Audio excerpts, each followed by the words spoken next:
Alrighty, my friends, welcome to another Drink Along Short. Today we took a look at an Oktoberfest from Aldis. This is Festlich Haus. Festlich Lich, you pronounce it. I'm not German, I don't know. Festlich Haus? Festlich Haus. Oktoberfest, Festbier. It says lager, but it also says Weizenbier. I don't know, you tell me. Nice beer. Interesting color. Definitely leaning more towards the Marzen territory with that nice deep coppery color. We gave her a... Still hot out in Phoenix, my friends. We gave her a 27 for the SRM? 25, 27, somewhere around there. 4 of these will go to black. Nice. At the cooler temperatures, she presents really, really well. Initially on the nose at 46, which was where we started, we got a really, really malty nose with kind of an earthy, grassy that you would expect. Surprisingly, we don't get the cracker biscuit that you usually get with darker beers in this style this time of year, like Marzens and stuff. We didn't even get pretzel or anything on here. So really, really not a bad beer. 5.5 was the ABV. The IBUs on here are about 25. When the IBUs start to present, and we were assuming something in the noble category for the IBUs, like a middle fruit. She starts to present at about 25. It works out really, really nice when she's cooler. She's well balanced between the malt backbone and the hops. As she warms up, she bittered up a bit more. So we started at 42, 46. At 52, she was still solid and interesting. The flavor had shifted more towards a fuller grassy note, pulled it up from that malt into more like a grassy lagery note.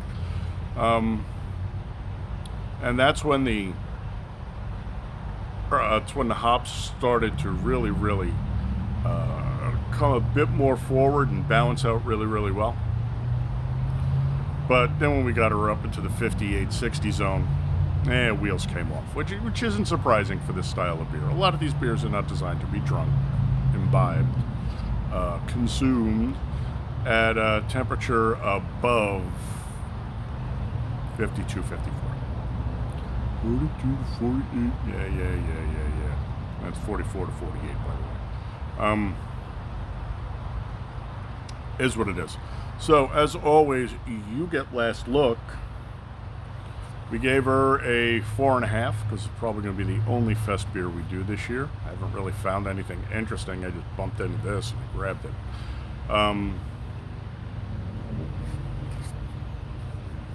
So, buy her again? Cheap enough, why not? Drink her again? Sure. It's a solid beer. There's nothing really wrong with this. Tried on tap, love to. Handed this to me out of the cooler. I'd say thank you very much. There is no insult in this glass. Good for the style. Fair to Midland for the style. Not going to blow your socks off. And, if you really wanted to drink German style Oktoberfest beers, well, it's Oktoberfest and there's plenty of them out there. Problem is I drank most of them. So, no sense of being redundant. Well, maybe next year we'll go back and revisit. I don't know. Well, let's get a 10. Let's just to keep this scientific and all. Oh, God.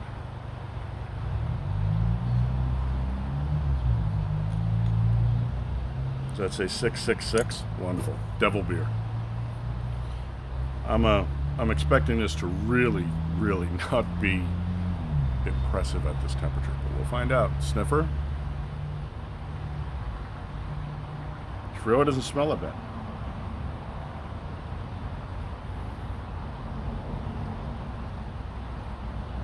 We're definitely back in sweet territory, though.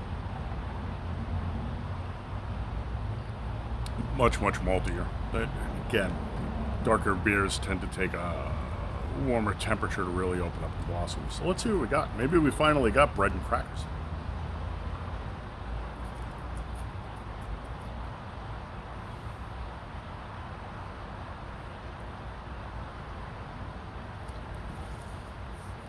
Okay, so she was okay for a little while. And then she was not okay. I mean,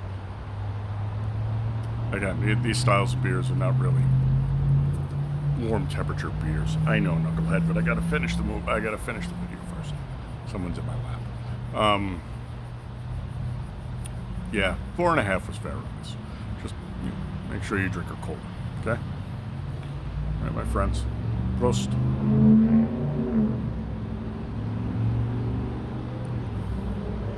Yeah, we're definitely dedicating that to the brothers. Adios.